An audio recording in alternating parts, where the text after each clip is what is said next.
Good Friday morning. Welcome to this week's episode of Finding God in the Dark podcast. My name is Don Stevens, And I'm Jonathan Campbell. and we this week are talking about it's actually, even though it's nominated for a 2024 Oscar, came out in 2023 Yeah, film called Sing Sing. It is directed by Greg Queder, Kweder, I pronounce it. So. something like that. Stars Coleman Domingo, Clarence Macklin, Sean San Jose, and a host of people who are actually graduates of the program that the film is about. Well, the second person you named was actually part of that program too. Yeah. Yeah, Clarence Macklin. yeah. Um, Coleman Domingo, if you're not familiar, he looked familiar to me, and I went, "Where do I know this guy from?" I looked up his IMDb. Fear the Walking Dead. Okay, I know him. But anyway, the I guess I'm not going to read the IMDb synopsis, but the basic premise is that the main character, Divine G, is incarcerated, apparently unjustly, did not commit the crime that he's been convicted of. But he's also, if I understood it right, he is an author and a playwright before he went in. Yes. Yeah. I'm not sure about that, but this story is loosely based on his experience. Yeah. Okay. So it is about a theater troupe called was it RTA? It's Rehabilitation art, through art for rehabilitation or something like that. Through Rehabilitation through through art, RTA. yeah. Yeah. And it's a theater troupe in Sing Sing Prison in New York. Um, it, this is a good film. This Yes. is a very good film. Now, I will tell folks that if you want to watch it right now, Yeah. it is available to stream at home, but it is not a $5 buy. It is a $20 buy. So Yeah. My guess is if you wait a couple weeks, you could watch it for probably $5.99. yeah, it'll come down fairly soon, Yeah. probably. But very, in fact, enjoyable to me, to the point it there was a lot of this film that I felt compared very positively to The Shawshank Redemption, Yep. which is one of my all-time favorite films about hope. That is a film that is 100% about hope. Yeah. Um, this film had a lot of shades of that. Of course, setting's the same, so you know. Where do you want to start on this one, John? Well, first, just because all of these movies we're going to do for the next few weeks are Oscar movies, they're recent movies. Again, spoiler alert, we're going to talk about elements of this film. If you want the movie not to be spoiled, please watch it first and then come back. Yeah, Uh, I think, um, to me, this is one of the best films I've seen this year. And it was really well done. And it just has like a ton of themes. We could go a thousand different ways. You yeah, and I both are doing a sermon series through this month around Oscar movies. This is the movie we're starting with. I'm going to show my folks this movie on Tuesday. Um, One thing you should be aware of is there's a lot of language. Um, so just be prepared for that. But other than language, I don't think there's really much controversial stuff in it other than language. wonderful. There, you're right there. There's not anything controversial. But there's a really wonderful bit related to the language in this film that I think is important to bring up.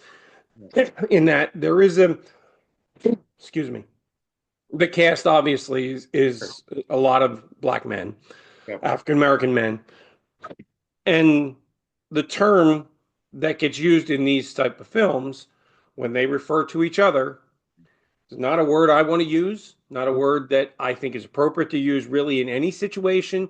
Yeah. You all know the N word that I am talking about. I'm not going to say it. But there's a Good idea. scene in here. What's that? Good idea. Yeah, yeah. I don't want to cancel myself. There's a scene in here that they redeem that entire idea when Divine G tells one of the other fellows, "We don't use that word in here. We call each other beloved." Yeah. Wow, that's powerful. And then it's almost like you don't hear that word again for the rest of the film, Yeah, which, boy, they meant it, you know? yeah, That's just, I think, one of those, that's a theme that's going to come up this week as we're both preaching from using this film as an illustration this week, and that is an idea that's going to come up, is this idea of redemption. And here, right here, by changing the language, they have redeemed that very idea, which I think yeah. is awesome. Well, and to me, again, place we could easily start is the critique that is um, kind of subversive through this movie. It's not they do not bang you over the head, but they ask a critical question that's always part of a conversation about how is a society going to do prison, and is a society going to view prison as the primary means of punishment, or are you going to view prison as the primary means of rehabilitation? Are you going to try to rebuild these people's lives? Are you going to try to, one of the lines that really caught my eye in this, or caught my ear in this, I guess, is they talked about dealing with their anger so that they could become human again. Yeah. And and to me, I feel like that's one of the best ways to talk about what Christianity is about. It's about helping people become human again. We talk a lot that Jesus is God, and we focus a lot of times on Jesus as being God. But the Christian tradition believes that Jesus gives us an example of what it really means to be human. You want to know what it means to be a human being? You look at how Jesus lived his life. And so for me, that idea is really baked into how I understand what I'm called to do as a pastor, is to help people through God's grace. Obviously, God's got to be involved in this, but through God's work, helping people reclaim their humanity and really be human. And so that really caught me when someone said, that's what this program's about, is helping us be human again. And I think that is, to me, that's a powerful discussion about the reality that prison really, in my mind, prison should be about helping people become human again. Because the vast majority of people that go through prison, even violent criminals, the vast majority of them will come out again, and they will come back into society. Do you want to leave them scarred by your punishment, or do you want them to leave and come back into society, being able to re-engage society in helpful and healthy ways? And be a better person, right? I mean, Mhm. that's the whole point of rehabilitation. I mean, punishment is correction, and I get punishment certainly from a certain perspective. You did something you knew was wrong. Okay, there's a punishment associated with that. But if we're going to incarcerate people, then don't we want them to come out the other side of that experience a better person? Yeah. And I I mean, can't argue with that. yeah, and I think the problem is a lot of times, a lot of politicians and a lot of government officials make their living and get reelected by being hard on criminals. And the problem is you pay for that. And how you pay for that is society. Because again, a good chunk, usually a majority of people that go into prison will come out. And so if, yes, does punishment have to be part of what we do? Absolutely. Punishment actually has to be part of rehabilitation, to be honest. But if it's your primary thing, if it's what you focus on, then you are creating people that are less likely to go out those doors better and be able to re-engage with society. And that's what you want them to do. You don't want them to come out and become criminals again. You don't want that revolving door. Right. And it's interesting that I read up a little bit about this program, this rehabilitation through the arts program, and it said it is of all the programs that they have uh, monitored with this, it is one of the absolute lowest rates of recidivism, Awesome. which means these men are, experiencing this. They're learning that they can do something, that they can build up their own esteem and find value in themselves to go back out in the world and not fall back into that old criminal lifestyle. Well, I think to me, I caught something you probably did too. the one of the characters, Brett, the guy who is kind of comes into the prison and kind of helps facilitate this group, he says at one point, he says, um, "We want you in this group to process and deal with your emotions because usually as men we aren't given the opportunity to do that." And then he talks about making everybody vulnerable. And I honestly think I don't study this. I don't have any data, but my instinct is that's part of the reason probably why this program is successful because part of acting, good acting, is dealing with your emotions, dealing with stresses, dealing with pressure, and finding healthy ways to deal with it. That's key to having a successful life, period. But especially if you're coming out of prison, that's got to be a key part of becoming a better human being. It's I thought that was really a fascinating angle of this was just to see that it's effective as a rehabilitation tool. Like, okay, we're not taking away because look, if we do 100% rehabilitation, then we're not going to punish you at all. We're just going to, I don't know, put you in school and make you a better person. That's not, I don't think society would find that acceptable. I don't find that acceptable. But I think that we've also got to have a balance. And boy, this rings a bell to me, finding balance. Weren't we just talking about this balance between personal and social holiness like last week, right? Um, it, gosh, Or Methodist pastors or something. I don't know where it comes from. No, I really do believe that part of rehabilitation is also dealing with what you've done, and part of that is punishment. But I think what concerns me, what I've seen in my lifetime, is we just want to punish prisoners. And what scares me is we don't recognize that doesn't break the cycle. You can't just punish people. You've got to help re-educate and teach people a new way to be. And my guess is that's why this program has a high success rate, is because this program, when you're acting, you have to deal with your stuff. You have to deal with the stuff that's inside, and you have to create a way to process what you're going through. And again, to be successful in life, you have to be able to deal with your emotions and effectively and creatively find outputs to express yourself. And it's really interesting that you see that arc in two different characters in this film, Divine G and Divine I. Yeah. There's probably something with the wordplay and the names there as well, but where one is sort of feels like he has it all together and then has something bad happen and kind of, you know, goes bottoms out, and the other guy starts at the bottom and goes up, and and then how Divine Eye, when he gets to this better point, is able to pull Divine G back up again. Yeah.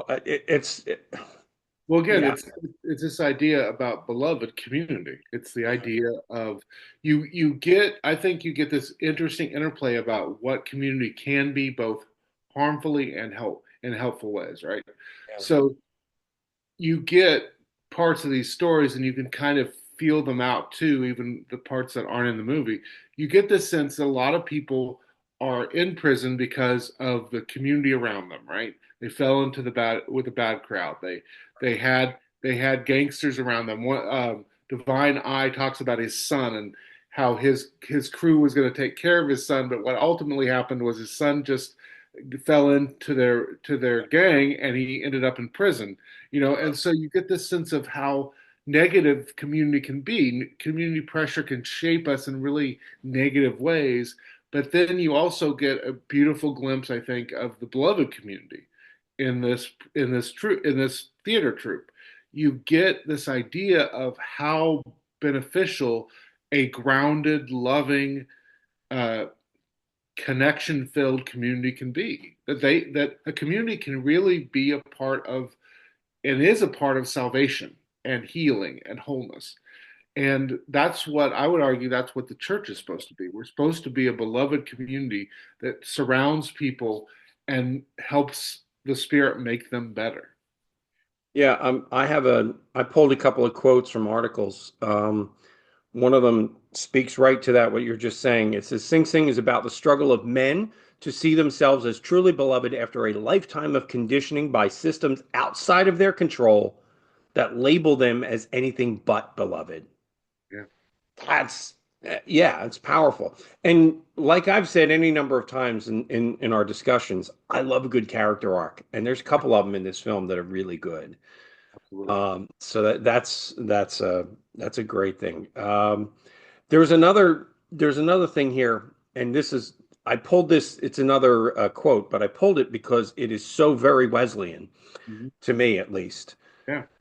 That this film is something of a really great example of the process of sanctification, right? It's learning to see ourselves through God's eyes, Yep. from God's model of beloved community rather than the world's metrics of external success. Now, that's a quote. Yeah. So, that's not all my words, but it was, I mean, it's very, very much there. Oh yeah. Um, Absolutely. so, yeah, the question I guess we have to ask ourselves is, are we as clergy setting the example? Are our churches setting the example of beloved community? Yeah. Uh, you know, I mean, I would argue that unfortunately, this theater group is more of a church than many churches in America. any church? I said many churches, not all Oh, churches. many. Oh, okay, Many many. churches. Yeah. Yeah, because they're doing the work I would argue a church is supposed to do, which is help you go on to sanctification. As Wesley would put it, help you go on to perfection, right? You know, so many churches, and we've been a part of them, let's be honest. So many churches are really about I come here to show up, I come here to be seen. It's kind of like my social club. And that's not what a church is. A church is essentially a church is a bunch of sinners helping each other get closer to Jesus through the work of the Holy Spirit. That's what a church is. And One hungry man showing another hungry man where to find bread. absolutely. Yeah. So to me, again, this theater group does that. I mean, it didn't do that with it doesn't worship, it doesn't do a lot of the things that are part of being church. But one of the key parts of being church is helping sanctify folks, helping people grow closer to God and how God wants them to be. It's hard to argue that this group isn't doing that. I think they certainly do it from an interpersonal perspective, Yes, absolutely. right? And maybe the difference is that the church is called to do it from a divine perspective. Yeah, I would argue the church is supposed to do it from both, right? The church is supposed to, but what I'm getting at is so many of our churches don't do any of it. Like, you know, I hear you. and that's a critique on churches. That's definitely a critique on pastors. You know, we both. I hope to God I never get here, but we both experienced pastors that have retired well before the time they actually left the church, and they were just going through the motions, and they weren't doing any. They were just coloring by the numbers. They were doing the things they always have done, and and that doesn't model growth for your congregation. You know, if you aren't pushing yourself, if you aren't challenging yourself to be better, if you aren't trying to be more Christ-like every day, and not that I always do that well, but that's what I'm called to do. But you've got to model that if you're going to help create a beloved community in your church. Yeah. I again can't argue with that. It's we're at the very least called to set the example, right? At the very least. But so what else do we see here? We've talked a little about rehabilitation versus punishment. We've talked a little bit about well, sanctification. Um, Hope is an interesting angle here, is it not? I mean, Yeah, particularly when you consider, um, well, there's one character who passes away during the film, that was, part of the group.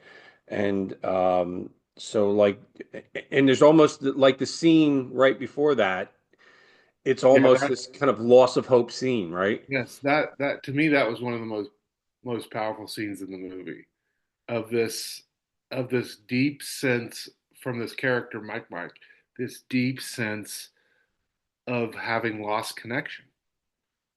Having lost the outside world, having lost his mom, having I think one of his last words before we don't know off screen he dies. We don't know that he dies until the next scene. But one of the last things he says is like, "I'm never going to get to the islands." That's where his people were from, and he's like, "I'm never going to get there." And I don't know, that kind of tension is a tension that all human beings, I would argue, live in. That place of the world is can be a very broken place. The world can be a place that feels overwhelming, can be a valley of tears, right? And yet the great hope of the gospel is that there's something bigger going on, and there's something better that's coming. And so that hope, that place of that, I don't see it now, but I've got to believe in it, and I'm going to step forward in believing that someday the tears will dry up and all that I will see is hope. And I don't know, I think that's a difficult part of being a Christian, because too often times as human beings, we do everything we can to avoid looking at and dealing with suffering. But the gospel isn't good news if it isn't realistic, right? The gospel isn't good news if it doesn't say, no, what you see around you is true. It's hard, it's difficult. It sometimes feels like a valley of tears, but there's good news that's coming, and there's good news that's infused even in the valley if we can open our eyes and see it. And so that tension is part of the gospel message, and I think it's a beautiful part of how art can touch at those two wires in life, right? Those two rails in life. It's interesting to follow that hope arc, like with Divine G. He starts out, he's hopeful, right? He's Yeah. got a he's got a he's got a hearing coming up. So Yep. like, maybe he's going to get out. Maybe there's Yeah. new evidence that's going to prove him innocent, and a commutation hearing. And then when that doesn't go well, he sort of falls apart Yeah. and loses hope. And then, it takes the troop, the RTA group, to bring his hope back up again. Um, it's Well, it's yeah, it's one of those powerful scenes with Divine I and Divine G, where Divine I says, "You have done so much to help people. You've done so much to help me, but you won't extend your hand for help." yeah, And and I don't know about you, I feel like I've experienced that all the time in my churches. There would be people that love to help people, but they don't recognize that they also have to open up space for people to help them. yeah. And it's interesting. I tell a pastoral story. Okay, um, I do visits with my shut-ins. I take them communion if they want it. And this was a number of years ago. I was visiting a lady she was, moderately shut in. She didn't get out a whole lot, but she did get out occasionally. But she's recovering from cancer. She was in remission. And right before, the end of the visit, when I'm going to serve her communion, I served her communion. Anything you want me to pray for you about? And she started to weep. And I said, "What's the matter?" She says, "Well, I feel like it's selfish to ask prayers for myself." And I said to her, "You know, Jesus said two things are really important. love God, all your heart, all your soul, all your mind, all your strength. That's the first one, right?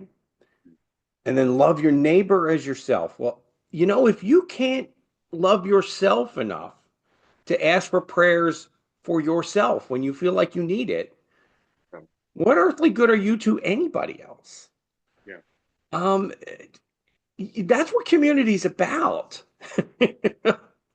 And it's a beautiful demonstration in this film of community, particularly when you see the guy that started out as a thug Yeah. being the one to come to Divine G and say, "Hey, like it's okay to ask for help." Like, because he didn't ask for help and he was kind of resistant to help when he came into the group, So, yeah. So, where are we at? Let's see. I don't know. I think it's really interesting to play with this idea of what is really freedom. You know, to go back to Shawshank Redemption. You know, to take that back from where you Love started. that film. Go ahead. Right? Is you realize at the end of the movie that Andy was free for a long time, right? That and I feel like you see that in this movie, although there's tension there, obviously. But Divine G is free. He's not outside of the prison, but he's free. Like choosing to spend your time working on other people's appeals and choosing to encourage people to do that work for themselves, that takes an ability to see yourself as a complete person and as a person that can serve and love others. To me, that speaks of freedom, whether you're in bars or not. Yeah. Yeah, and I mean you can see, he obviously has more privileges than a lot of other prisoners when you see his cell. Yeah, But then he's still a prisoner when you see the random cell inspection. Now they turn everything over and his whole cell is has wrecked. to clean it up. Yeah, yeah, Yeah, so it's an interesting dynamic there. And of course, this is easy enough to do with a prison film, yeah. right? That what really is it that makes you free? And you see it well in Shawshank when some of these men get out, they're not really free either. Oh, You Brooks is know, a good example. Brooks is the one, yeah. Brooks never got free. You know, and again, to me, it is worth thinking about what makes you free, what defines your joy, and the recognition that freedom and joy should not be contingent on your current reality. Because if it is, there's going to be a lot of times in life where you can't have joy or you can't be free.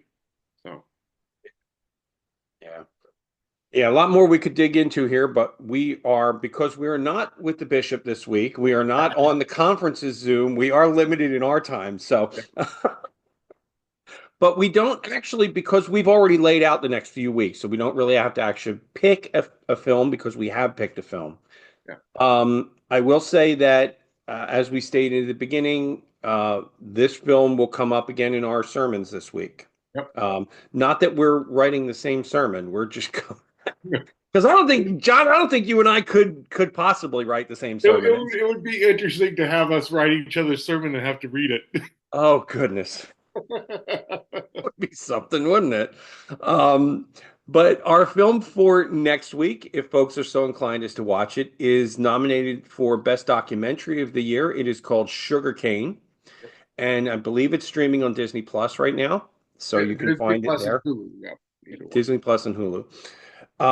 So that will be this week. Now, in case folks, I don't think we really mentioned this. The podcast is called Finding God in the Dark. The series that we're doing right now is called Finding I God know. in the Dark.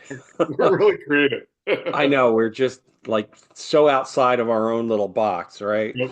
Um, it is a 4-week series. So this week and we'll give let's give folks the heads up for the full thing, okay? For this week, we've talked about Sing Sing. Next week is Sugar Cane. The following week, we're doing a film nominated for Best Animated Picture. Now, understand that we've already done two animated films in this series that are nominated this year. Well, Um, we're so we're trying to not going to catch them repeat all. ourselves with The Wild Robot or Inside Out 2. Yeah. We're watching a film called Flow, which has zero dialogue in it. Yeah. I'm really interested in seeing that one. And then the final week is okay. This is going to be a little weird. We're going to talk about a film called A Real Pain, but we're going to preach from a film called A Complete Unknown, which we've already talked about. Yeah. But that is the Bob Dylan film. Um, A Real Pain. Remind me what that one's about.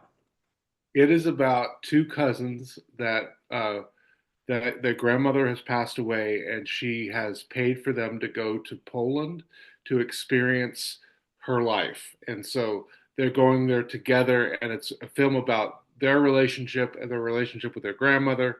And then also they go on a tour, so it's about they go on a Holocaust tour, so they go with a group of people. So it's a film about family and relationships. It's very good. Okay. Okay. So that'll be week 4 of this, and then we will be into Lent. Yeah. Now, we're not going to continue to pair the pod with the films during Lent, but just as a heads up, we're both doing something similar during Lent in that we're going to look in our sermon series at films that specifically are about or include Jesus in them. Yeah. So I'm temporarily calling it The Journey of Jesus According to Hollywood, but that name might change. Uh, we'll see. And if you are in the Forked River area, Lacey Township area, every week we are going to be showing the movies at my church. Yeah. So if you want to see them, please reach out to our office and we'll give you times for that. And I appreciate that, Jonathan. That makes it easier for folks. I'm not doing that because I've got two churches, and trying to coordinate two people's things Yeah, is it just would be doesn't complicated. doesn't work for us. All right, friends. So that's our thoughts on Sing Sing. It is really a great film. Do recommend it. If you can't see it right now, if it's a little pricey for you, we understand that. But it's definitely worth your time seeing if you have that inclination. Um, and until next week, keep on finding God in the dark. We will see you all next Friday. It's Super Bowl week, so And go Eagles, go Chiefs. I'm a fan of you did one. Bye, friends. both. Thanks for watching the Finding God in the Dark podcast. If you're enjoying these discussions, please consider hitting the like button down below or subscribing to follow along. We put out weekly episodes on Friday mornings, and we are so glad that you're finding this discussion of theology and film entertaining enough to follow along with us. Take care and God bless, friends.